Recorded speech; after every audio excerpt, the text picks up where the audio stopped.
In another video, we covered the formation requirements for a premarital agreement. Recall that a premarital agreement is an agreement entered into before marriage in which prospective spouses state rules to govern their respective property rights.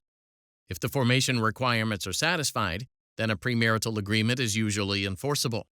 But just as with other types of contracts, there are certain defenses to enforcement. The two primary defenses are unconscionability and lack of voluntariness. Let's take a closer look at both. The unconscionability defense has two elements.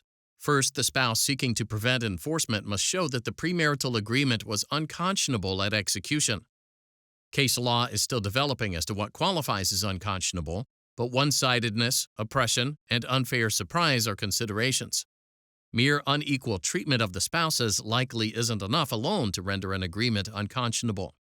But if one spouse has vastly superior bargaining power and uses it to secure an agreement that significantly undermines the other spouse's rights, then the agreement may be unconscionable at execution.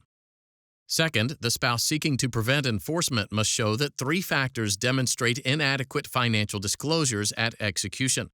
The three factors are that the spouse wasn't provided with full and fair disclosures of the other spouse's property and financial obligations, didn't waive in writing the right to receive such disclosures, and didn't have and couldn't reasonably have had adequate knowledge of the other spouse's property and obligations without such disclosures. Imagine that a man and woman are engaged. The man is a successful attorney. The woman never graduated high school. She's been living with the man in his house for 3 years and no longer works.